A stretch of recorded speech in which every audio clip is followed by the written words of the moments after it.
Apa itu kasih? Kasih itu Tuhan sendiri. Tuhan itu kasih. Tuhan tidak punya kasih, tapi Tuhan itu kasih. Artinya tidak pernah habis.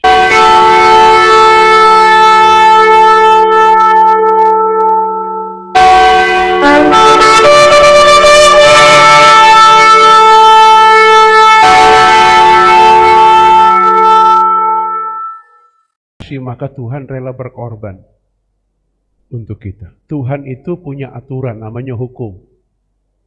Siapa yang melanggar akan dihukum. Dan ternyata dari Adam sampai seluruh manusia berbuat dosa. Semuanya melanggar.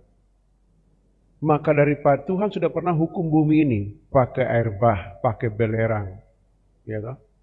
Pakai musibah, bencana, macam-macam peperangan, kelaparan, penindasan. Tuhan pakai aneka macam untuk mendidik manusia. Tetapi semuanya gagal. Semuanya gagal. Maka mau tidak mau, Tuhan pembuat hukum itu, Dia umumkan, aku mau turun mengampuni dosa mereka. Menerima mereka apa adanya.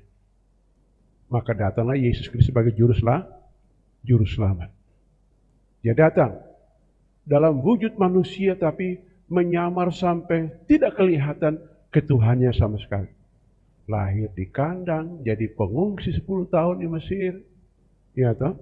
Menjadi anak tukang kayu, begitu, menyamar. Kenapa Yesus menyamar seperti itu walaupun dia Tuhan? Supaya dalam penyamaran itu dia bisa membangun pasukan. Pasukan untuk bisa mengubah bumi ini. Betul enggak? Kalau dia langsung letakkan dia sebagai Tuhan, maka langsung dibunuh. Belum ada pasukan. Karena Tuhan tahu manusia sudah sangat jahat. Begitu. Ya toh? Jadi dia menyamar. Sambil menyamar, melayani, dia cari orang-orang biasa, orang-orang disebut akar rumput, orang sederhana, nelayan. Ya. Bahkan dia cari orang buta, kayak Bartimeus, dia cari orang-orang yang gak berguna. Ya. Lalu dia muridkan menjadi pemimpin. Nah, itulah wujud kasih. Tuhan datang berkorban. Dan Tuhan umumkan, barang siapa bertobat, dia diampuni dosanya. Itu namanya kasih. Kasih itu tidak boleh menyimpan kesalahan orang. Dan suka mengampuni. Kasih itu rela berkorban. Tuhan berkorban untuk kita. Dia berkorban untuk kita. Kenapa? Karena dalam diri manusia, DNA kita, penuh dosa, penuh kejahatan. Ya, penuh pemberontakan, makam puji, sombong, minta ampun. Ya, pembodoh, galojo, alamak. Nah, gitu. Maka Tuhan datang dalam wujud manusia dan rohnya masuk dalam diri kita, dia tulis firman di akal budi kita. Satu ketika Tuhan duduk begitu ya, Tuhan duduk. Tiba-tiba datang orang Farisi menyeret seorang perempuan pelacur. Dan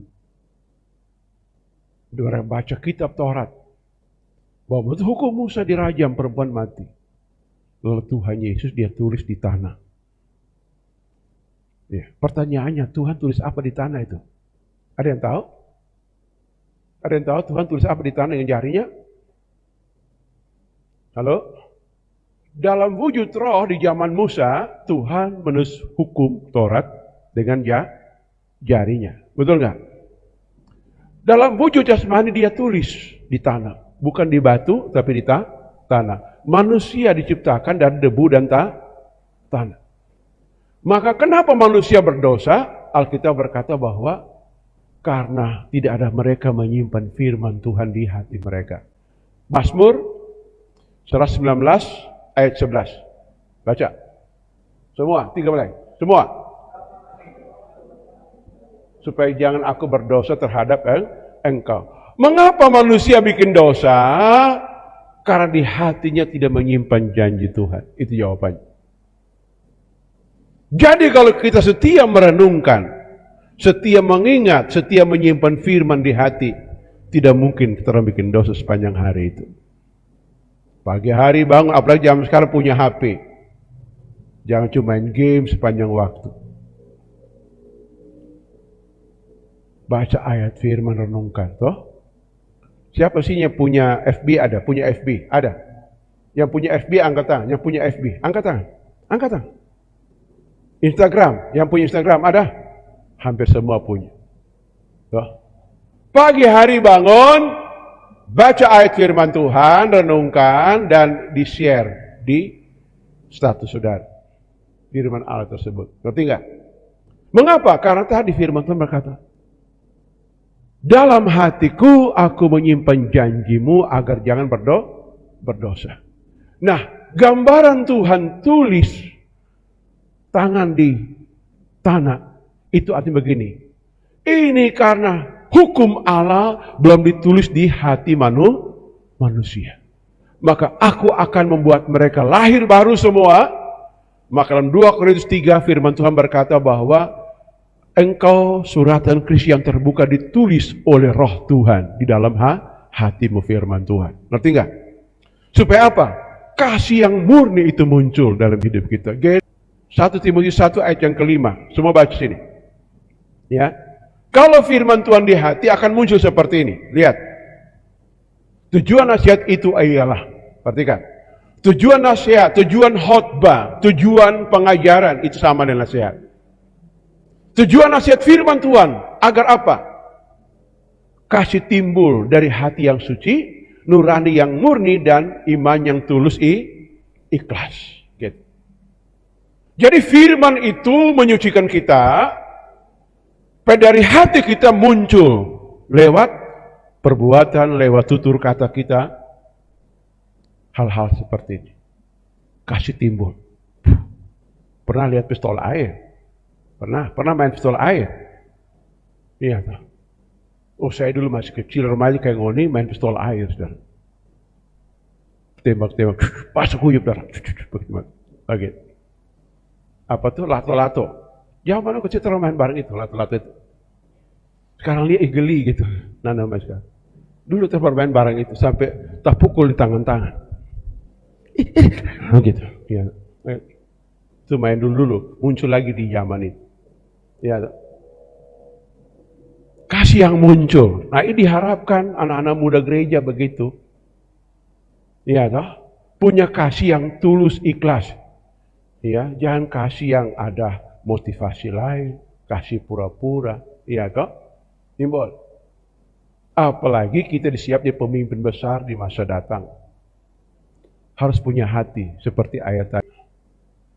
Pemimpin besar di masa datang menentukan nasib banyak orang. Harus punya hati seperti ini. Hati yang suci, nurani yang murni, iman yang tulus, ikhlas. 3 ini Jo, modal hidup. Nusa punya doi, nanti duit dari sendiri. Sudah. 3 ini modal itu. Jadi anak rantau nggak susah. Ketemu orang-orang paling sayang sekali. Kenapa Dede ini motor? Kenapa ini rumah? Kenapa ini? Modal cuma itu. Ngerti nggak? Ini modal itu. Dengar anak muda, punya modal sikap seperti ini, hidup nggak susah di mana-mana. Orang nggak sampai hati menterlantarkan saudara, nggak sampai hati. Ya, nggak sampai hati. Biar orang anak yatim piatu lagi, nggak punya orang tua, tapi punya sikap seperti ini. Percayalah. Orang punya sikap seperti dia seperti mutiara. Dibuang ke dalam lumpur, tetap dia mutiara. Betul nggak? Ya, kita nggak ada uang nih. Boleh pinjam uang 50.000, boleh? Pinjam. Kakak Dede kok uang banyak dong, tebal begini. Oke. 50.000 pinjam nanti kesempatan. Oke. Bagus nggak uang ini? Dingin begini, kalau beli bakso enak nggak? Hah? Enak nggak? Tapi uang ini kita mau kasih turun nilai. Tetap 50 nggak? Tetap 50. Kita injak lagi. Tetap 50 nggak? Ya, tetap 50. Kita pulang, lupa kas tinggal. Datang ada nggak? So nggak ada. Kenapa? Tetap 50 itu. Betul nggak? Begitu pun sikap kita kayak tadi itu. Ngerti nggak? Halo? Aduh, tunggu mau cuci pakai sabun dulu ini. Kena virus toh. Iya toh? Nah, toh. Anak muda dengar baik. Engkau mungkin dihina waktu kecil. Ya, gembrot dibilang sambiki. Kurus dibilang sapu lidi. Iya toh? Macam-macam. Pendek dibilang ayam Filipin. Alah. Tinggi dibilang tiang listrik. Alamak. Semua hal yang buruk dilabelkan kepada kita oleh manusia yang suka menjelekkan orang. Betul nggak? Oke, ya. Ya toh? Tapi dengar, nilai kita tetap berharga. Amin. Dah dapat pelan. Engkau berharga. Bila engkau fasung, ayo. Amin. Ya toh. Jadi kita lihat sini bahwa mengajarkan hal seperti itu. Nah, sekarang bagaimana supaya kita punya kasih seperti itu? Bagaimana? Sederhana. Kita harus memutuskan untuk memilih. Ngerti nggak? Memutuskan memilih. Karena Tuhan itu berkata begini. Ya, waktu dia datang jemaat Laodikia, Wahyu pasal 3, aku datang menawarkan kepadamu emas, minyak, apalagi 3 itu. Ya. Engkau mesti beli. Kalau kata beli artinya memutuskan untuk memiliki, ngerti nggak? Nah, kasih bukan karunia, itu karakter sifat kita. Kita putuskan untuk mengambil, ya, betul nggak? Di sini siapa mau janji hidup dalam kasih Tuhan? Angkat tangan. Halo? Ya. Kalau di abad sekarang ini orang hidup dalam kasih dianggap lemah. Laki-laki kalau hidup dalam kasih, aduh ngana itu kayak apa ya, perempuan bukan, laki-laki bukan. Manta-manta jo. Bagian. Bukan itu saudara. Kita berharga di mata Tuhan, ngerti nggak? Kita mesti memutuskan untuk memiliki cara memilih, ngerti nggak? Memilih, iya toh? Saya mau tanya, boleh nggak manusia makan buah pengetahuan baik dan jahat? Boleh nggak? Hah? Saya mau tanya lagi. Kenapa Hawa jatuh dalam dosa? Ada yang tahu? Makan buah apa? Buah terlarang. Apa buah terlarang itu? Pengetahuan baik dan jahat. Oke. Baik. Kenapa habis makan dia jatuh? Kenapa? Apa pengertian makan? Siapa sini suka makan? Kalau kita mau kasih uang, mau pergi makan bakso. Biar nanti kakak dia di debt collector, ditagi-tagi. Iya kan? Makan itu artinya mencerna, merenungkan. Itu kan makan, sama. Iya toh? Nah, siapa sini kalau makan tukang baca cerita? Enak. Begitu. Ya, itu namanya bergumam dengan nikmat. Merenungkan dengan nikmat. Sudah lihat di tembok ratapan, kalau lihat di video di YouTube dah, tembok ratapan Yahudi punya. Itu kalau orang Yahudi datang pakai topi kaboy, karena situ panas, terbuka pakai topi. Dia bawa Talmudnya, dia sambil goyang-goyang badan begini. Kok dia menyembah Tuhan Allah Israel. Itu namanya bergumam dengan nikmat. Ngerti nggak?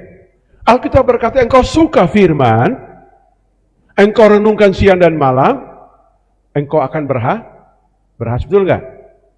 Jadi suka dulu, ngerti nggak? Suka, betul nggak? Itu namanya kita makan. Nah, pertanyaan saya ulang kepada Hawa tadi.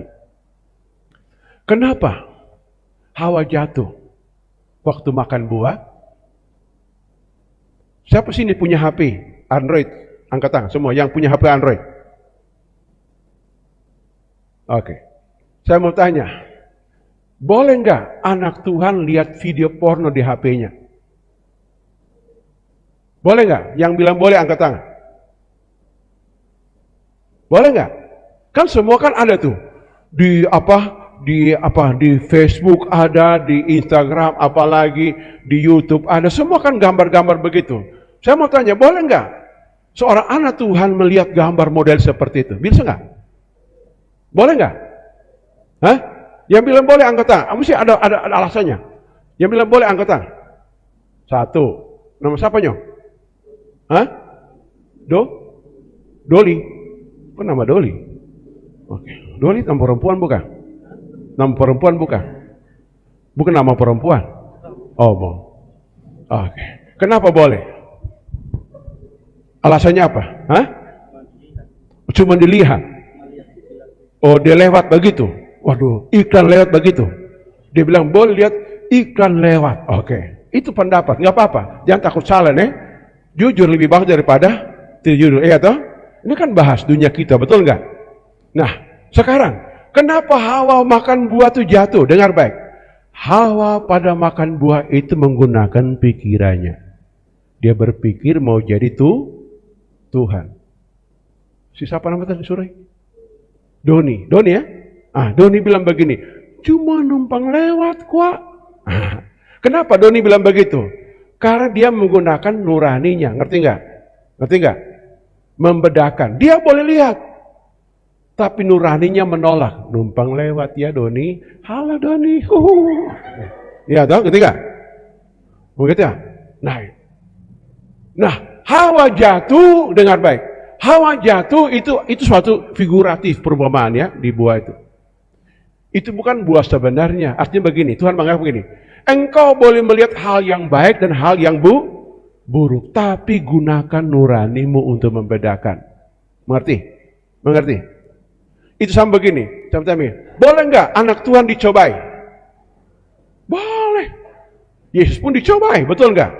Tapi kenapa Yesus nggak jatuh dalam dosa? Kok Hawa jatuh? Nah, bedanya mana? Yesus menggunakan nuraninya, tapi Hawa menggunakan akalnya, otaknya. Nah, itu beda di situ. Kalau engkau nonton film porno sambil gunakan akal, maka terus biji mata keluar kayak itu, kayak apa? Udang dah. Apalagi laki-laki mata keranjang gampang, terbesar tambah dia Kamboti. Kayak Karun Goni gitu. Kenapa? Menggunakan akalnya. Tapi kalau engkau menggunakan nurani, datang teguran firman begini, hati-hati gunakan matamu. Hati-hati gunakan matamu. Tuhan Yesus di surga melihat ke mata. Hati-hati gunakan matamu keranjang. Ya, betul nggak? Gitu. Itu intinya kita mempunyai daya tangkal, betul nggak? Kita nggak bisa pungkiri sekarang zaman IT, Kota Bitung itu kota digital. Ya, kantor Google mau buka di Bitung. Sekarang Google training tingkat guru-guru sekarang. Dari Google Jakarta langsung training mereka. Itu pemerintah kota punya program. Ya, dan semua informasi dunia itu semakin kuat di kota kita. Ngerti nggak? Nah, sebagai anak muda dengar, menggunakan bagaimana mereka nurani? Artinya ini, nurani itu bersemai apa? Roh pertimbangan dan roh takut akan Tuhan di sana. Kalau suatu tidak menjadi bahaya bagi kita, dia akan muncul suara dari nurani kita. Hati-hati, itu dosa, melanggar hukum. Hati-hati, akibatnya engkau akan bahaya. Dia akan muncul alarm seperti itu. Karena itu, seorang anak Tuhan, dia belajar pertama mencintai kasih Tuhan, yang kedua menggunakan nuraninya. Betul nggak? Daud tadi berkata, dalam hatiku aku menyimpan janji. Dia tidak berkata, dalam otakku aku simpan firman. Kita hafal di luar kepala. Saking di luar di mana? Di awang-awang. Betul nggak? Ngerti nggak?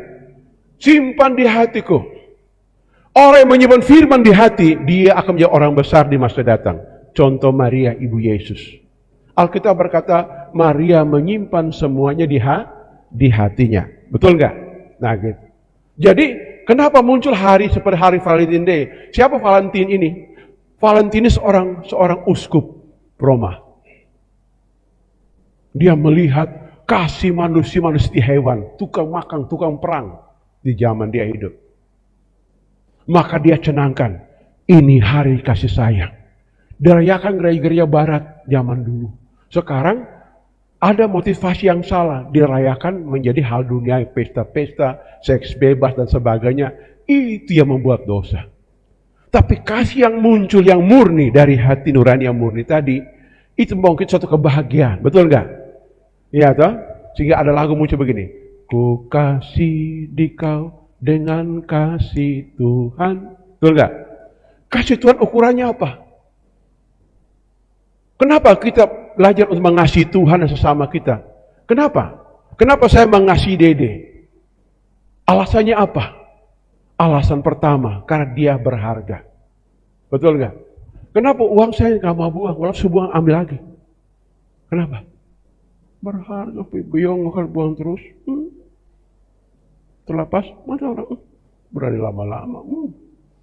Dede pernah kena Michael mau datang ambil akal. Iya toh? Nah gitu. Kenapa? Ini berharga, kita mau jaga baik-baik. Kita nggak boleh boros. Itu motivasi pertama. Kenapa Tuhan perintahkan kita untuk hidup mengasihi? Karena semua ciptaan Tuhan termasuk manusia itu berharga serupa segambar dengan Tuhan. Kasih tahu pasal sebelah, mukamu seperti Tuhan. Ayo kasih tahu, mukamu seperti Tuhan. Amin. Amin nggak? Nah kalau seperti Tuhan berharga nggak?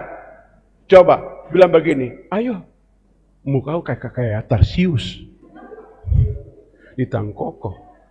Berharga gak? Enggak berharga, betul gak? Betul gak?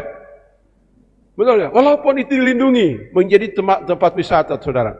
Tapi kita berharga, kita ini anak Tuhan, betul gak? Hei, anak Tuhan, ya toh?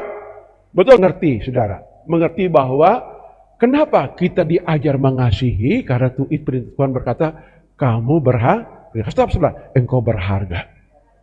Ayo, mulut seperti cicak dulu. Engkau berharga. Engkau berharga. Amin. Berharga. Begitu. Ngerti enggak? Nah, kenapa orang muncul kriminal, membunuh, menikam, menghancurkan? Karena dia anggap manusia kayak hewan.